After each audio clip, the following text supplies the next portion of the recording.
Okay, first off, going to talk about ego, because people tend to demonise it so much and it's so ridiculous. But after that, when I get home, I have an amazing story to tell you guys about someone who had been having suicidal thoughts, depressed for 9 years, and felt as if he was possessed by the devil in lots of respects, and now he feels very, very cured. And it's because of something that I turned him on to. So anyway, aside from that, people have always levelled at me about my ego. And I go, well, it's the kettle calling the teapot black. It's your ego calling my ego. And so why are you picking fault with my ego when it's your ego that has the fault? Because my ego doesn't have any faults. My ego is perfectly happy. My ego knows what it is. My ego, say about 15 years ago now, got out of hand. You think this is an ego? You think this is a detriment to a person? No, it's not. That's why I live such a blissful, accomplished life. The ego is a very, very powerful, useful tool. But certain shrinking violets and jealous, envious people and all that, then your ego. And those of you that don't have any power, you think that the power's all up in the clouds, and you've got to keep whispering to Jesus and all that sort of thing. And you believe that what's been said in those books, that we've got no power, and the only power you get is by the grace of him and him and all this sort of goodness thing. For those of you, there's lots of you that have read my book, and you obviously haven't read it. You haven't extracted the journey I've been on from it, and the way I've rationally approached all of these things. You don't want to talk about that. You don't want to question that. You don't even remember it. It didn't enter into your paradigm because you weren't looking for that. All you was looking for, evidently, is confirmation of your own biases. And that's what I found with the vast majority of people that have read some or all of my book. Just looking for their own appeasement, really. They're not looking for anything new. They're not looking for the avenues, how to discover this or how to do that. They're not looking for any maps. They're just looking to confirm what they already know themselves. Otherwise, nothing means anything. And I can have conversation with a lot of people, and I can tell them about my supernatural experiences, and when I finish, they'll just go, and what about this, and what about that? And I'm like, excuse me? Hang on, I've just told you about some really kick-ass, out of this fucking world supernatural experience, and and next question, and like, no people, no. If you ever saw it, you'd go, oh fuck yeah, I know exactly what you mean, I had this and I had that, isn't it weird, isn't it bizarre, where does that come from, where do we go, what is the nature of cosmos, what is the nature of human consciousness, and all this, a billion things to inquire into it, but you don't, you just go, oh yeah, next thing, I've never managed to penetrate any fucker, except a handful of you people, and a few out there that have, put in the comments that you've had a similar sort of thing. Yeah, this is it, and this is why William James' book, Varieties of Religious Experience, written fucking 150 years ago, is still today one of the most popular books on that subject. And hardly anybody who really have them or can compute them or investigate them or whatever. There's just a billion things. It's just ridiculous. It's ridiculous. It's kind of like, look, I can tell people about my experience climbing Mount Kilimanjaro, how I nearly died and how I felt that that's it, I was going to die, and looking up at the stars, big as dinner plates, feeling absolutely alone, but not lonely, just with some sort of chemical satiation which the mind puts before you. It doesn't fill you full of terror, it just fills you full of contentment and resignation, for the imminent death. And all this, it doesn't touch people. There's only ever been one person out of like 90 people that read my book that said, wow, that mountaineering fucking thing was an awesome fucking experience. You've never said it. And you can't be touched. Dead.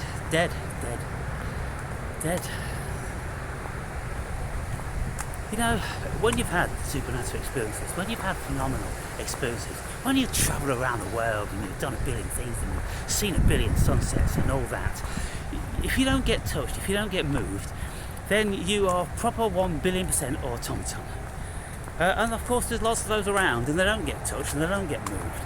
And every single one of my friends, when they come back from being wherever they went, all my other friends will say, oh, you're exactly the same when you come back. But Aaron is always different. He only has to go over the channel and go into fucking France and he comes back different. That's right. Because some of us are. But ego. My ego's took me around the world, people. My ego has accomplished every single thing I've ever accomplished in the physical world. And so-called physical world. Oh, he says it's not a physical world, then he says it's a physical world. Yeah. I'm been in the gym now.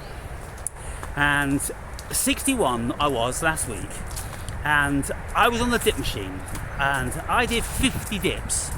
Having just watched a guy half my age, full of muscles, struggle with 7. I've never seen a man do more than 15, and yet I do 50. And so I started talking to another guy who's half my age, 28, something like that, and he does a martial art, and he's working out all the time, and he runs and this, that and the other. And I was talking to him about the dips and everything like that, and he says, well, he can barely push out 15. And I'm like, what's going on? Some people are mountains people and others are molehills, and that's how it is. Some people have a massive amount of energy. Some people have a massive amount of cosmic consciousness, and they don't. Small, tiny, minuscule conscious people don't like to hear that. They feel exceedingly intimidated by it, and everybody's so afraid of telling people how good they are at anything.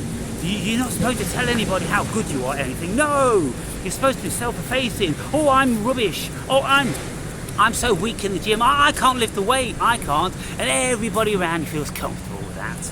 But if you tell people, hey, how many of you out there can do 50 full dips all the way fucking down and all the way up? Bang, bang, bang, bang, bang, like the fucking Terminator. How many? How many can do it? None. And if you think you can, send me a fucking video on your phone. So that's what it is, people, and that's why it is. And that's why I am like I am. And I've always defended my ego, because the ego is a marvellous tool. It's the human operating system. Without it, nobody achieves nothing. You don't achieve nothing without the ego. If you go to university, you need ego. If you're going to be a sports person, you need ego. If you are going to be anything on the stage, film star, movie star, pop star, whatever, you need ego. You need a driving force. You need to have a desire. You need to have vision. And it comes from the ego, people. It's the operating system. And it works out how you're going to do it, how you're going to get there, what effort you're going to put into it, and all this. People with that egos achieve nothing. Nothing. Skinny little gurus with nappies on, achieving nothing. Munching on a few grains of fucking rice each day, and then just fucking hiding in a cave. They're more spiritual than you. Yeah, really? Yeah. But we all get spiritual, people, and starve ourselves. If any of you know anything about that, then just starve yourself. Just fast.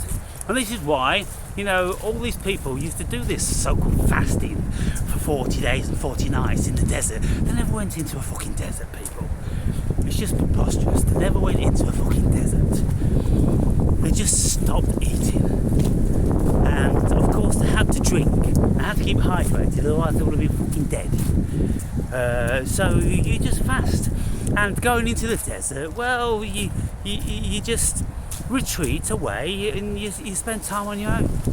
You just become kind of reclusive, and you do your fasting, and you do your meditating, and you do your introspection, and you're alone, and then you start to get revelations. But I'm telling you now, all of this fasting and all of this starving yourself and wearing a nappy and all that sort of stuff ain't going to get you anything more than a handful of fucking magic mushrooms. I'm telling you now, people. It ain't going to get you anything more. And I've listened to the so-called best of the best of the best of the best of the best. And I've had so many experiences with angels, demons and gods and fucking cherubs and everything, with or without psychedelics. And so I ain't never wore nappy, and I ain't never starved myself and just eating a fucking bowl of rice once a fucking week. I did, however, go on 1 week's water fast, because people say, oh, when you have fasting you get spiritual. Fuck all happened. Fuck all. Nothing. It never increased my ability to leave the body, never gave me any more special insight or anything like that. What it did do, it increased my senses, because it put the body on red alert, because felt like it was dying. So I could hear more acutely, I could smell more acutely, my vision was more alert, and my body in general had more of an alertness to it. It's only 1 week, people, but after 1 month then all those things are going to start closed down, because you are actually dying and your whole body's going to start to try to conserve energy. So there you go. It's highly rated, highly rateable, but it depends how you use it, you see. It depends how you use it. I mean, for, I don't know how many, but there's only a couple of you in the comments. Oh, your ego, your ego. And, you know, they're invariably numpty Christians. And anybody else, you know, doesn't have a problem with that. In actual fact, the vast majority of you fucking love it. You think it's good fun, and it's kind of like, yeah, stimulating watching someone with such fucking energy and such confidence and zest for life and all that. Where do you see it? Where do you get it? You don't, do you? Only in very, very special people. You see it in people like David Goggins. You see it in people like him. I don't know whether you'd see a similar sort of thing in Andrew Tate. You know, those sort of special people. Special people, yes. Not many people are special in that sense. They may be special in other areas, I don't know, musicians, painters, whatever. But yeah, the whole ego thing, I just want to fucking listen to it, because it's given me everything I've ever had. It's given me all the money, all the power, all the women, all the adoration, all the achievements, all the global travel, fucking climbing mountains and jungles on my Jack Jones. That's what it's given me. Why? Because I believed in myself. I believed I could do it. And I took the cosmic energy. I've had cosmic energy. I've had massive amounts of cosmic energy. And so, you know, these gurus speak about cosmic energy. Cosmic, oh, when you meditate, oh, bring down cosmic energy. I am cosmic energy. I don't need to do anything to get cosmic energy. I am cosmic energy. I am the sun. I am the stars. I'm the moon. I am the earth. I'm Gaia. I am the cosmos. And so, when you are the cosmos, you don't need titchy little minuscule gods to bow and beg and grovel at. Yeah, goodness me. So anyway, there's one guy in the comments, and he proclaims to like me, but I don't know how long that will last for. And, you know, it's all about God and being humble, and how he, you know, he goes down to being nothing, and, you know, he looks up at, you know, the cosmos, and, you know, I don't know what he does. He prays to him, you know, whoever fucking him is, you know, him, and all this. But, you know, you can read so much stuff, people. It's just a case of what you're fucking reading. You can read so much stuff which tells you about you, I, me. You don't fucking need him. Where the fuck is him? You know where I is? It's here. You know where me is? It's fucking here. It's here. It's now. This is it. This is it. Me.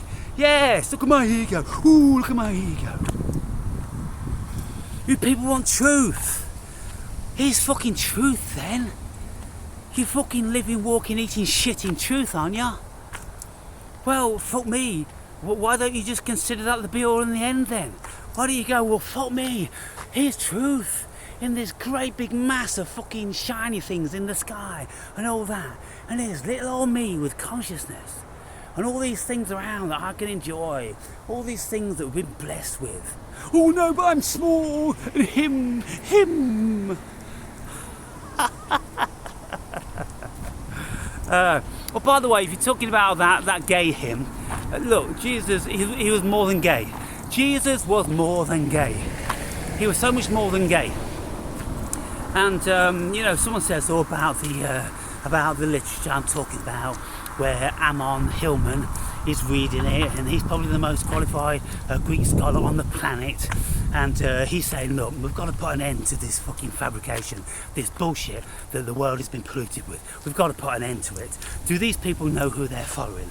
They're following a drug addict and a paedophile. Yes, you've heard it here, people. And if you don't like it, well, just deal with it. Go and watch Ammon Hillmans videos. And he will read from text. And other people will verify it. They'll verify exactly what it says, but they'll go, oh, well, I mean, this means this and that means that. And, you know, these little boys that Jesus was hanging around with, well, it's like a teacher in a class. And they say, well, why were most of them naked? Why did they have naked parties on a room on its own? Oh, well, that's just conjecture.